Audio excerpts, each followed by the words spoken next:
पुंडरीकाक्ष पार स्तोत्र राजा वसु के जन्मांतर का प्रसंग तथा उनका भगवान श्री हरि में लय होना।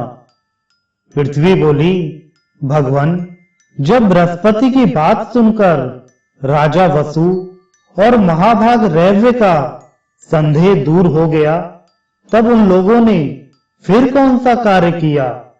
भगवान वराह कहते हैं, पृथ्वी, राजा वसु ने अपने राज्य का पालन करते हुए पुष्कल दक्षिणा वाले अनेक विशाल यज्ञों द्वारा भगवान श्री हरि का यजन किया।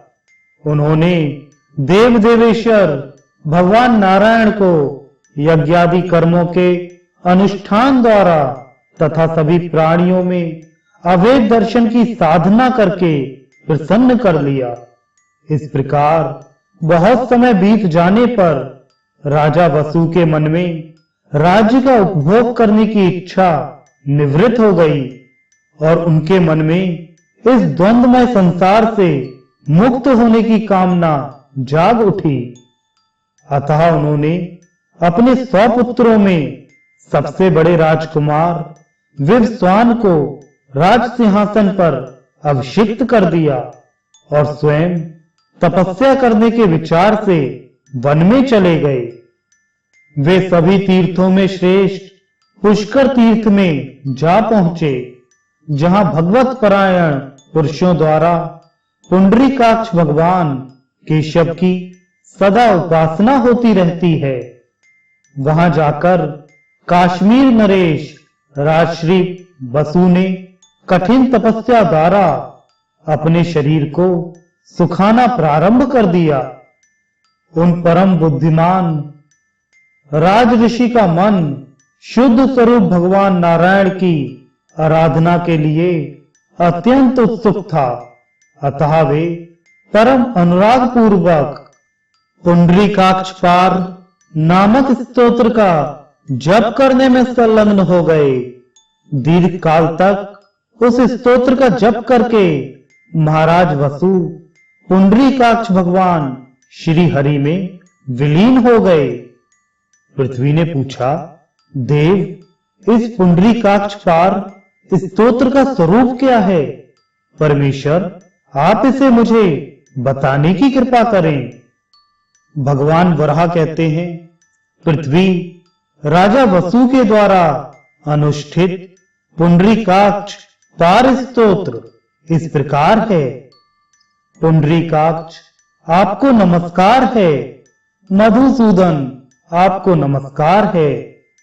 सर्वलोक महेश्वर, आपको नमस्कार है। तीक्ष्ण सुदर्शन चक्र धारण करने वाले श्री हरि को मेरा बारंबार नमस्कार है। महाबाहो, आप विश्व रूप हैं।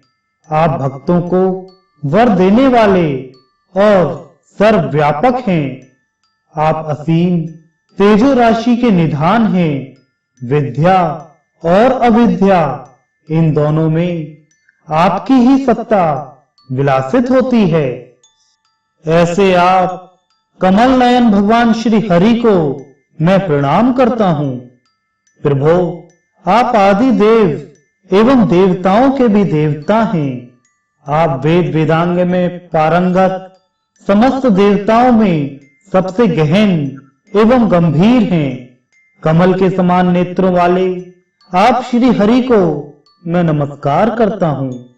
भगवान, आपके हजारों मस्तक हैं, हजारों नेत्र हैं और अनंत भुजाएं हैं।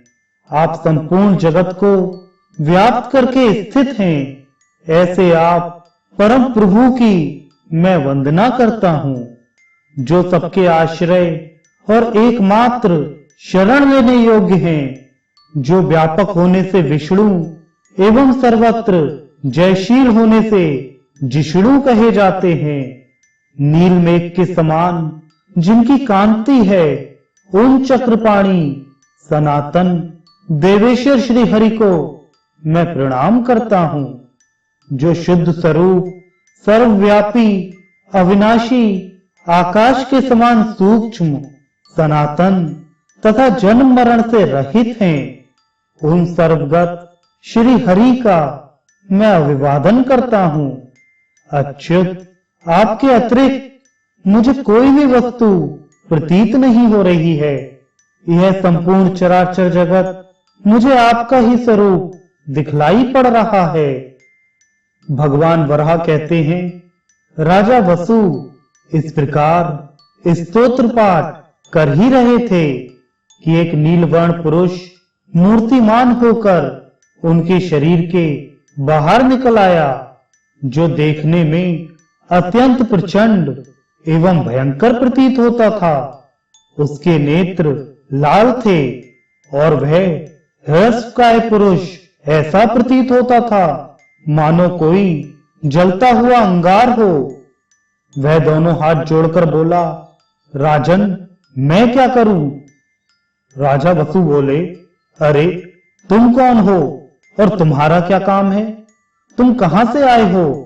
व्याध, मुझे बताओ, मैं ये सब जानना चाहता हूं। व्याध ने कहा, राजन, प्राचीन काल की बात है। कलयुग के समय तुम दक्षिण दिशा में जनस्थान नामक प्रदेश के राजा थे। वीरवर, एक समय तुम वन्य पशुओं का शिकार करने के लिए जंगल में गए थे। उस समय तुम्हारे पास बहुत से घोड़े थे। यद्यपि तुम्हारा उद्देश्य हिंसक जंतुओं का वध करना मात्र ही था, किंतु मृग का रूप धारण कर वन में विचरण करने वाले एक मुनि तुम्हारे ना चाहते हुए भी बाणों का शिकार होकर भूमि पर गिर पड़े और गिरते ही चल बसे। तुम्हारे मन में यह सोचकर बड़ा हर्ष हुआ कि एक हरिण मारा गया, किंतु जब तुमने पास जाकर देखा तो मृग रूप धारण करने वाले वे मृतक ब्राह्मण दिखलाई पड़े। यह घटना प्रसन्नवन पर्वत पर घटित हुई थी। महाराज, उस समय ब्राह्मण को मृत देखकर तुम्हारी इंद्रियां और मन सब के सब क्षुब्ध हो उठे। तुम वहां से घर लौट आए। तुमने यह घटना किसी और को भी बतला दी। राजन, कुछ समय बीत जाने पर सहसा एक रात को ब्रह्म हत्या के भय से तुम आतंकित हो उठे। अतः तुमने विचार किया कि इस ब्रह्म हत्या की शांति के लिए मैं कोई ऐसा प्रयत्न करूं जिसके परिणाम स्वरूप इस पाप से मुक्त हो जाऊं।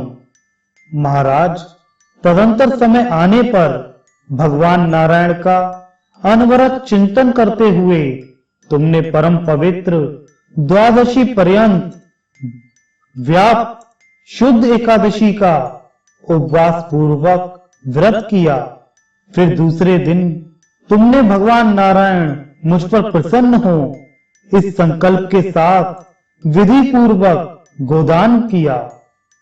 इसके बाद किसी दिन उदरशूल की असह पीड़ा से तुम्हारे प्राण पखेरु उड़ गए, किंतु द्वादशी व्रत पुण्य के होते हुए भी तुमको मुक्ति प्राप्त न हो सकी।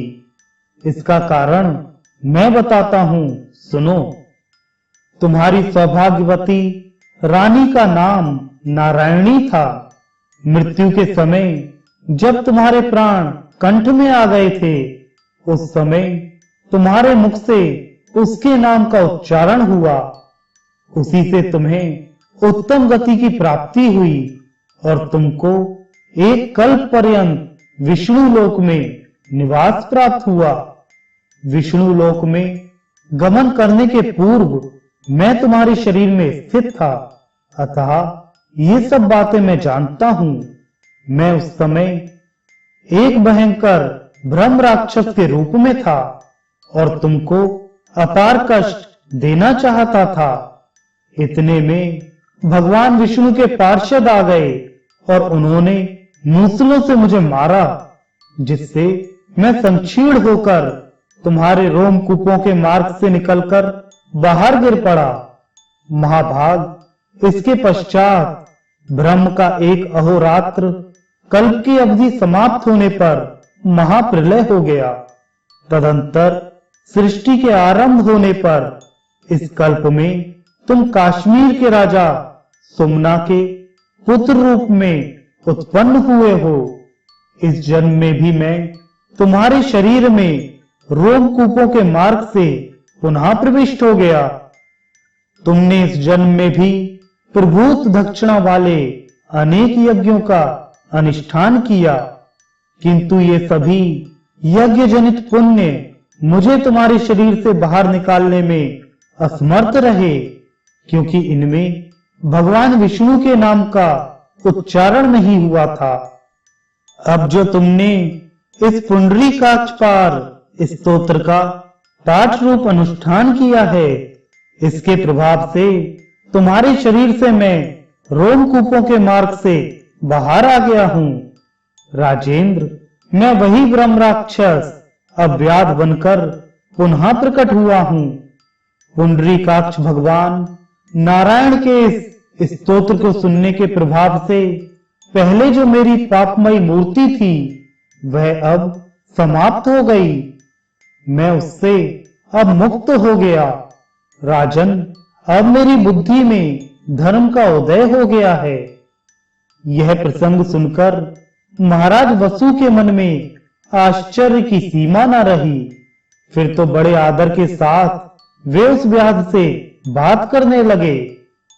राजा वसु ने कहा, व्याध, जैसे तुम्हारी कृपा से आज मुझे अपने पूर्व जन्म की बात याद आ गई, वैसे ही तुम भी मेरे प्रभाव से अब व्याध न कहलाकर धर्म व्याध के नाम से प्रसिद्ध होगे। जो पुरुष इस पुंडरीकाक्ष पार नामक उत्तम स्तोत्र का श्रवण करेगा, उसे भी पुष्कर क्षेत्र में विधि पूर्वक स्नान करने का फल सुलभ होगा। भगवान वराह कहते हैं, पृथ्वी राजा वसु धर्म व्याध से इस प्रकार कहकर एक परम उत्तम विमान पर आरूढ़ हुए और भगवान नारायण के लोक में जाकर उनकी अनंत तेजो राशि में विलीन हो गए।